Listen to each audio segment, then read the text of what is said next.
अथ श्रीराघवेन्द्रस्तोत्रम्। श्रीपूर्णबोधगुरुतीर्थपयोब्धिपारा कामारिमाक्षविषमाक्षशिरस्पृशन्ति पूर्वोत्तरामिततरङ्गचरत्सु हंसा देवालिसेवितपराङ्घ्रिपयोजलग्ना जीवेशभेदगुणपूर्तिजगत्सु सत्त्व नीचोच्चभावमुखनक्रगणैः समेता दुर्वाद्यजापतिगिलैर्गुरुराघवेन्द्र वाग्देवता सरिदमुं विमलीकरोतु। श्रीराघवेन्द्रः सकलप्रदाता स्वपादकञ्जद्वयभक्तिमद्भ्यः अघाद्रिसम्भेदनदृष्टिवज्रः क्षमा सुरेन्द्रोऽवतु मां सदायम्। श्रीराघवेन्द्रो हरिपादकञ्जनिषेवणाल्लब्धसमस्तसम्पत् देवस्वभावो दिविजद्रुमोऽयमिष्टप्रदो मे सततं स भूयात्। भव्यस्वरूपो भवदुःखतोलसङ्घाग्निचर्यः सुखधैर्यशाली समस्तदुष्टग्रहनिग्रहेशो दुरत्ययोपप्लवसिन्धुसेतुः निरस्तदोषो निरवद्यवेशः प्रत्यर्थिमोकत्वनिदानभाषः विद्वत्परिज्ञेयमहाविशेषो वाग्वैखरी निर्जितभव्यशेषः सन्तानसम्पत्परिशुद्धभक्तिविज्ञानवाग्देहसुपाटवादीन् दत्त्वा शरीरोत्थसमस्तदोषान् हत्वा स नो व्याद्गुरुराघवेन्द्रः।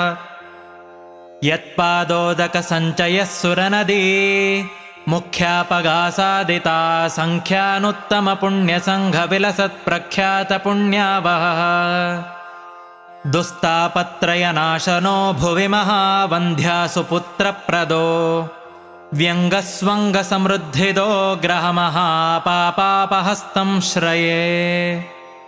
यत्पादकञ्जरजसा परिभूषिताङ्गा यत्पादपद्ममधुपायितमानसाये यत्पादपद्मपरिकीर्तनजीर्णवाचः तद्दर्शनं दुरितकाननदावभूतम्।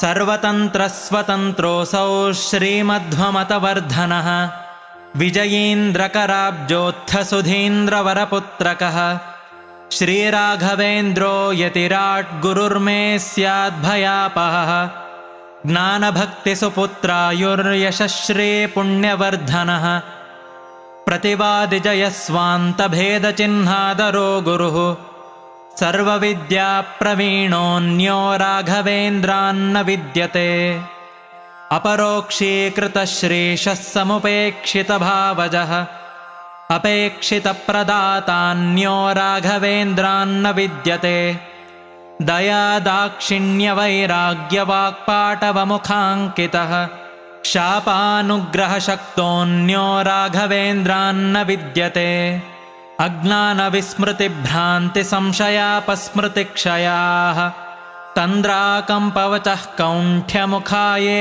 चेन्द्रियोद्भवाः दोषास्ते नाशमायान्ते राघवेन्द्रप्रसादतः।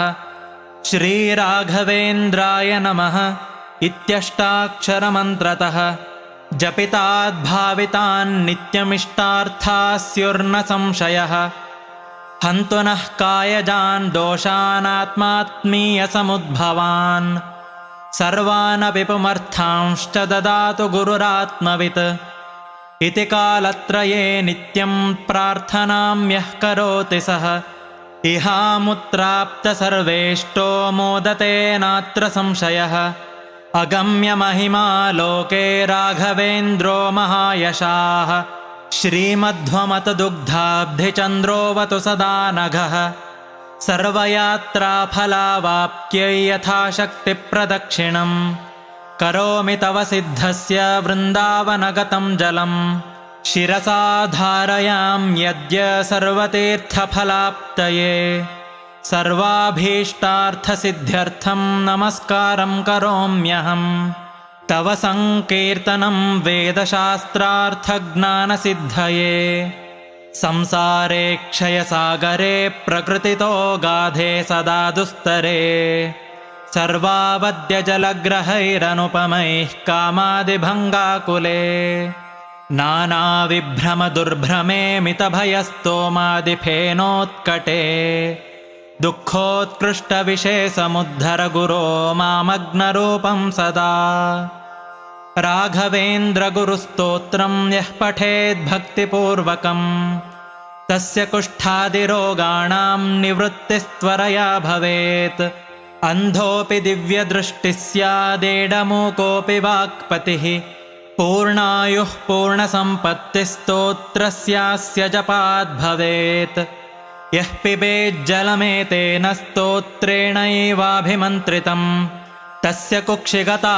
दोषाः सर्वे नश्यन्ति तत्क्षणात् यद्वृन्दावनमासाद्य पङ्गुः खञ्जोऽपि वा जनः स्तोत्रेणानेन यः कुर्यात् प्रदक्षिणनमस्कृतिः स जङ्घालो भवेदेव गुरुराजप्रसादतः सोमसूर्योपरागे च पुष्यार्कादिसमागमे योऽनुत्तममिदं स्तोत्रमष्टोत्तरशतं जपेत् भूतप्रेतपिशाचादिपीडा तस्य न जायते एतत् स्तोत्रं समुच्चार्य गुरोर्वृन्दावनान्तिके दीपसंयोजनात् ज्ञानं पुत्रलाभो भवेद्ध्रुवम् परवादिजयो दिव्यज्ञानभक्त्यादिवर्धनं सर्वाभीष्टप्रवृद्धिः स्यान्नात्र कार्या विचारणा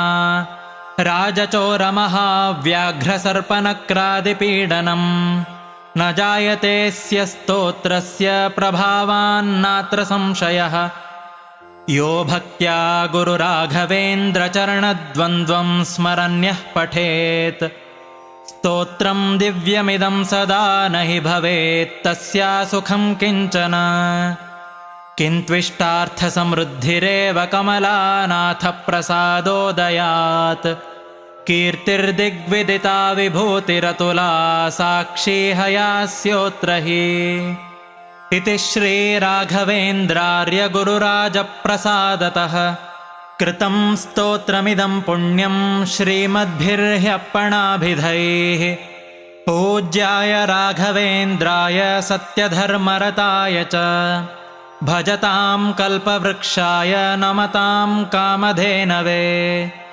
दुर्वादिध्वान्तरवये वैष्णवेन्दीवरेन्दवे श्रीराघवेन्द्रगुरवे नमोऽत्यन्तदयालवे इति श्रीमदप्पणाचार्यविरचितं श्रीराघवेन्द्रस्तोत्रम्।